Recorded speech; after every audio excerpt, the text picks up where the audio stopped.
18년째 마크로미 엠브레인에 다니고 있는 성실한 직장인 윤덕환이라고 합니다. 반갑습니다.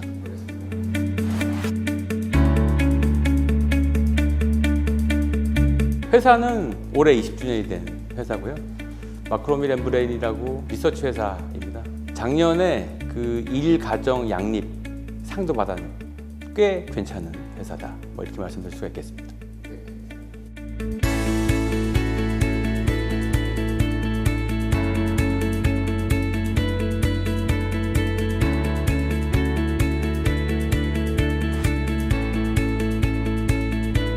큰 흐름이 사실 역설적으로 말씀드리면 없다는 게 어떻게 보면 큰 흐름이다 이렇게 말씀드릴 수가 있겠는데, 시장도 그렇고 뭐 사회 현상도 그렇고 완벽하게 개인화됐다. 굉장히 개인이라고 말을 하기에 더 힘들 정도로 더 쪼개져 있다. 개인적 니즈가 아주 쪼개져 있는 게 하나의 사회 현상이고 소비 현상이다 이렇게 말씀드릴 수가 있겠습니다.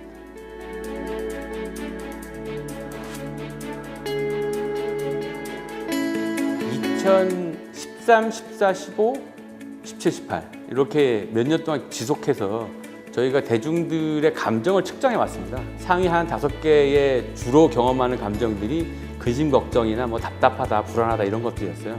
그게 거의 뭐 상위에 차지했는데, 그러다가 올해 저희가 측정한 키워드 안에 귀찮다라는 감정이 1등한 거죠. 근데 그 감정을 잘 생각해 보면 내가 뭔가 귀찮다라고 느끼는 거는 내가 이 현상이나 이 주제랑 멀거나 관심이 없을 때 그렇게 느껴요. 그럼 관심이 없을 때 이건 뭐 잘 모르겠는데 이런 생각도 하거나 관심이 없어져요. 그럴 때 귀찮다라고 느끼는 감정인데, 이게 1등이라는 거는 1인 체제가 조금 더 강화된 현상이다. 거기서 파생된 감정이다. 이렇게 설명드릴 수가 있겠습니다.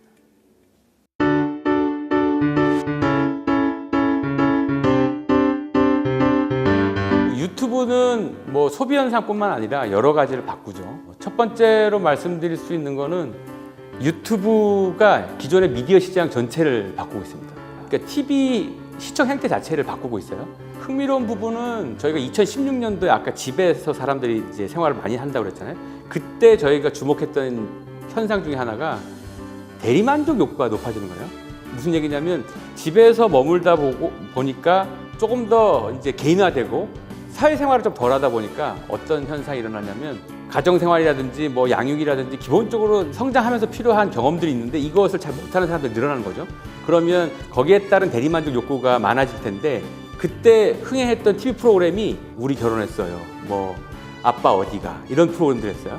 주로 양육이라든지 결혼이라든지 집에서 있는 음식 가지고 뭘 해먹는 요리라든지 일상생활 안에서에 있는 흥미로운 경험들을 대리만족하는 프로그램들이 정말 엄청난 인기를 얻었던 시기입니다. 그 연장선에서 보면 저희가 그 이후에 측정을 해보면 TV로 그거를 대리만족한다는 욕구가 높았어요. 계속. 실제로 TV로도 그걸 계속 대리만족 해왔고요. 그랬다가 2018년도 저희가 측정을 해본 결과로는 그게 떨어진 거예요. 시청 경험들도 떨어지고 거기에 대한 호감도도 떨어지고. 그래서 저희가 질문했습니다. 정말 대리만족 욕구가 자체가 떨어지지 않았나. 그게 떨어진 건 아니었어요. 흥미로운 거는 그걸로 뭔가 다른 대체제가 있었던 거죠. 그게 다른 자료로 보니까 유튜브였다는 겁니다. 유튜브를 통해 가지고 자기가 처한 상황과 비슷한 사람들하고 같이 보는, 공감할 수 있을 만한 영상을 공유하고 그걸로 대리만족하는 소비자들이 늘었다는 게 첫 번째 현상이고요. 두 번째는 유튜브를 보게 되면 내가 결과보다는 이 과정을 보게 됩니다. 무슨 말이냐면, 결과에 집중하게 되면 우리가 신문이나 뭐 이렇게 보다 보면 헤드라인 중심으로만 읽잖아요. 그럼 어떤 일이 있었다라고 하는 결과만 보게 되는데, 유튜브는 어쩔 수 없이 끝까지 보게 됩니다. 그 과정을 보게 돼요.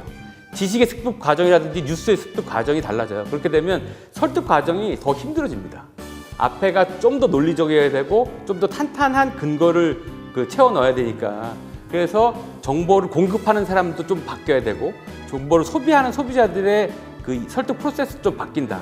그래서 생각보다 이 과정이 되게 중요해졌다라는 거죠. 지금 유튜브는 유튜브 이퀄 인터넷, 유튜브 이퀄 검색 동치되는 시대이기 때문에 이 키워드를 앞으로는 꼭 기억하셔서 비즈니스를 하셔야 될 것 같습니다.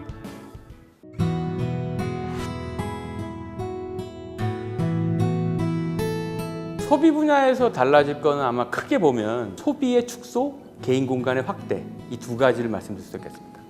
소비의 축소는 뭘 말씀드리냐면 1인 체제가 강화되면 소비 상황이든지 일상생활에서 타인의 눈치를 덜 보게 된다는 거거든요. 그러면 큰 흐름과 관계없는 소비, 대세와 관계없는 소비, 유행에서 좀 동떨어진 소비도 개인이 충분히 개인의 필요에 따라서 즐겨요. 개인의 욕구, 개인의 취향이 훨씬 더 중요해진다는 거죠. 그 다음에 내 친구나 내 가까운 사람도 영향을 덜 받는다는 거죠. 요거는 그냥 자연스러운 변화로 이해하셔도 되는데 문제는 뭐냐면 그렇게 생활 프로세스가 진화가 되면 소비가 줄어듭니다. 그러니까 실제로 보면 이게 합리적으로 소비를 한다거나 꼼꼼하게 고민하게 되면 소비가 줄어들거든요. 소비를 덜 하게 되거든요. 그리고 개인 공간 확대의 의미는 뭐냐면 저희가 재밌는 조사를 한 게 하나 있는데 2001년도에 주거 관련된 조사했을 때 나는 같은 평수라면 큰 방을 원한다. 이 비율이 한 70%쯤 됐어요. 그때는 큰 방이 대세였고 그런데 그걸 딱 15년 정도 흐름을 보고 보니까 2016년도 저희가 조사해 봤을 때는 큰 방을 원한다는 비율이 반토막 난 거예요. 거의. 큰 방의 시대는 끝났거나 이렇게 봤는데 올해 조사해 봤더니 다시 큰 방을 원한다는 비율이 많이 올라갔습니다. 그 다음에 그 데이터와 연동돼 있는 자료는 뭐가 있냐면 집에서 머무는 사람들이 늘어나고 있는 거죠. 그리고 이거를 다양한 다른 데이터랑 연동해서 보면 집 안에서 머무는 시간도 늘어나고 집에 가면 편안한 공간을 원하는데 그것이 내 방일 가능성이 매우 커졌고 그러니까 다양한 활동들을 실제로 집 안에서만 하는 경향이 많죠. 그 중에 활동 중에 하나가 또 흥미로운 게 홈 트레이닝이라고 집 안에서도 운동하는 사람들이 늘어나고 있는 겁니다. 집에서 유튜브 틀어놓고 그냥 집 안에서 혼자 운동하는 사람들이 늘어나는 거죠. 집이 어쨌거나 되게 중요한 공간이 됐습니다. 그러다 보니까 개인이 통제할 수 있는 공간으로서의 내 방, 개인 공간의 의미가 커졌다는 게 저희들의 발견이고요. 이걸 한 발 더 나가면 개인화된 공간을 선호하는 약간의 사회현상까지 확대할 수 있는데 그 중에 하나의 근거가 스터디 카페 같은 거예요. 스터디 카페 같은 것들은 뭐냐면 예전에 독서실이 하나의 카페처럼 개인 구분된 공간으로 되고 있거나 일반 카페들이 독서실화되고 있는 이 두 가지 현상들이 병합되는 거죠. 그래서 스타벅스 같은 데 가서 한 4,000원을 마셔야 되는 그런 비용의 절반 정도면 2시간 정도를 자기 공간을 쓸 수 있거든요. 그 다음에 노래방도 개인화돼서 이제 코인 노래방이 정말 대세가 됐거든요. 그것뿐만 아니라 여러 가지 개인화된 현상도 많고 같이 할 때 같이 놀이는 그럼 어디서 하느냐? 아웃도어가 아니라 이제 실내 놀이터 같은 데도 늘어나고 있습니다. 여러 가지 아웃도어 활동들을 약간 공간 있는 실내에 다 몰아놓고 있죠. 물론 좀 비쌉니다. 어쨌든 돈을 좀 많이 넣으면 여러 가지 활동들을 집약적으로 도심 안에서 활동을 할 수 있다는 장점이 있기 때문에 이렇게 이 현상들이 다 이제 1인 체제와 관련되어 있는 현상들인데 이렇게 점차적으로 확대되고 있는 개인 공간에서 개인보다 조금 더 바깥에 있는 공간이 전부 다 개인화되고 있는 현상을 집중해 보시면 흥미로운 부분을 보실 수 있을 것 같습니다.